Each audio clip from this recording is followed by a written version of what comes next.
He was born in a kingdom of soldiers, raised under the unyielding gaze of a father who valued discipline above love. He played the harpsichord when he should have been drilling. He studied philosophy when he should have been training. He dreamed of art while his father dreamed of war. And yet, Frederick would become one of the greatest military minds Europe had ever seen. This is the story of Frederick II, known to history as Frederick the Great, the king who would turn Prussia from a disciplined state into a continental power. Frederick was born in 1712. His father, Frederick William I, was a man of iron, a man whose love was measured in obedience. Young Frederick grew up under strict military rule, drills at dawn, lessons in duty and hierarchy, corporal punishment for the smallest misstep. But Frederick had a different mind. He loved music, literature, and philosophy. He admired the enlightenment thinkers of France. He wanted to create beauty, not just armies. This desire put him at odds with his father. Conflict was inevitable, and Frederick learned the first rule of Prussia. To survive, even a king must obey until the time comes to command. As a young man, Frederick's rebellious spirit nearly cost him his life. He fell in love, secretly studied philosophy, and attempted to flee Prussia. His plan was discovered. His friend was executed. Frederick himself was nearly put to death. This moment changed him. He understood, power is not given.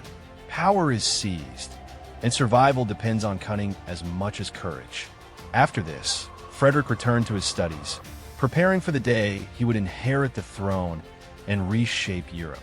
In 1740, Frederick William I died. Frederick II became King of Prussia at 28. He inherited a disciplined army of over 80,000 men, a state built on efficiency and fear, a small, vulnerable country surrounded by larger powers. Europe did not take him seriously at first. The idea of a young, cultured king leading a tiny, militarized kingdom seemed laughable. But Frederick had a mind like a chessboard. Every move was calculated, every risk measured, every advantage exploited. Prussia's survival depended not just on discipline, but on the brilliance of its king. Frederick's first test came quickly.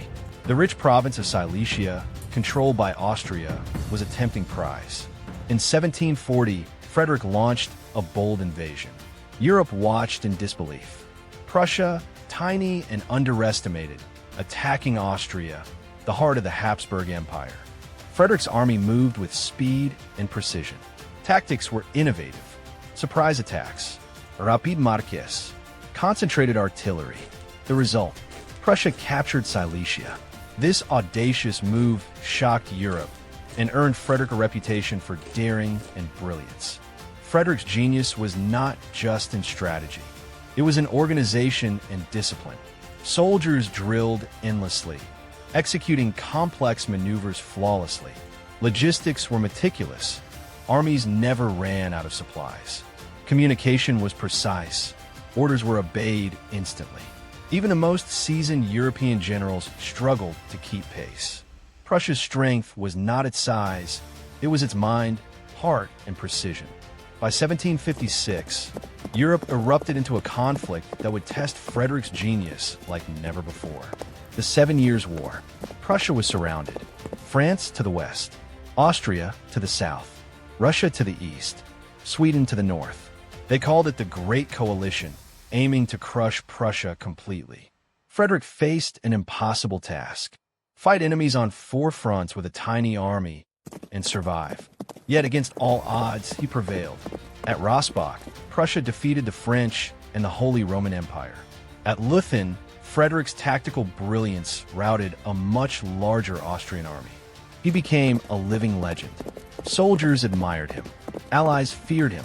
Enemies respected him. Prussia, once small and vulnerable, had become a European powerhouse. Frederick's genius was not limited to the battlefield. He modernized administration, strengthened the economy, reformed taxation and justice. Every reform served a single purpose: strengthen Prussia for war and survival.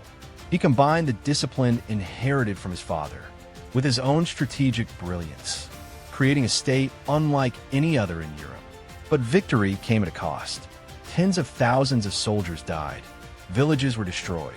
The population suffered. Frederick was ruthless when necessary. Compassion never outweighed strategy. To him, the state and the army were above all else.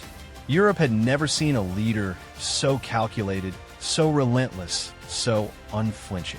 By the end of the 7 Years' War, Prussia had gained respect across Europe, maintained its independence against overwhelming odds, secured Silesia permanently.